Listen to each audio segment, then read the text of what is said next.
both saw Old Guy. Alan, tell me the story of Old Guy. Okay, Christoph Waltz plays Danny Dolinsky, who is a hitman for the mob. He has just recovered over carpal tunnel syndrome. His right hand, his shooting hand, is still very sore, but he needs to get back to work and then reclaim his spot as the top assassin for the mob. Speaking of the mob, they want to, let's just say they want to move in a younger direction. So in comes, is it Wilborg, played by Cooper Hoffman. They want Danny to basically go along with him on the next kill and give him hints and pointers. Danny won't have anything to do with it. Danny says he wants to be back and runs roughshod over the new assassin. And to much dismay because the hand is not completely healed, and so he starts botching a few jobs, and so Danny has to come in and rescue. This whole movie is just about this relationship between the old guy and the new guy, set around a conspiracy between mob gangs that wants to kill the two along with the people who've hired him. And Lucy Liu is hot, yes, is hot and involved. Christoph Waltz is amazing in this. As I'm fine. He's got his hand in a sling or whatever because of the carpal tunnel, which affects his shooting. And Cooper Hoffman, I love this guy.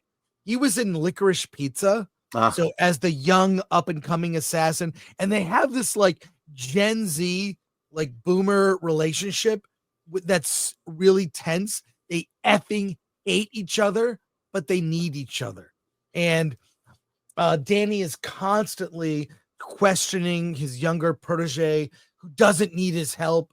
And it's that dynamic that makes the movie work. And it's also short, 90 minutes, in and out, an action comedy. And I've always loved Christoph Waltz from the beginning.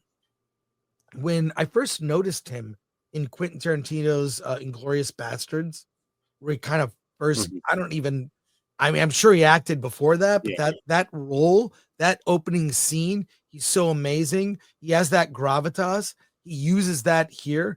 And Cooper Hoffman, if you have not seen Licorice Pizza, he has a charm. And also what I like about Cooper Hoffman is he's not a traditionally good looking Hollywood type. So many Hollywood actors, there's a sameness about them, a sameness that is annoying. And he's uncharacteristically good looking. And he's a great foil for Christoph Waltz. I love that kind of, that like, young guy, the Gen Z annoying kid. And then he's sort of boomerish, like older, seasoned, and they kind of learn from each other, whatever. It's, it is kind of a story we've seen before. He's being forced to retire, but I have to say I love it. And Lucy Liu is very charming, very still sexy. How is she still sexy? She's Asian. Yeah. No. She is. She's 56 and looks amazing. Wow, that makes me feel what? Because I'm a year older than her. Oh my god. Anyways, for what it is, for the type of movie it's aspiring to be, an action comedy, I had a good time. And the main thing that works is the dynamic between, Christoph Waltz and Cooper Hoffman are great together. That's when the movie is at its best. So give it a solid recommend. 6.5 or 6.5, I'd say, is a fair number rating. Do you recommend it, Alan? I don't know. Oh no, okay. Clearly you like this movie better than I did. I liked it, but I had fun with it. Yeah, you know what it is? It's the Cooper Hoffman character. And my fear is that this is going to be the new trope of Hollywood films. And it's this focus on Gen Z and the narcissism of Gen Z.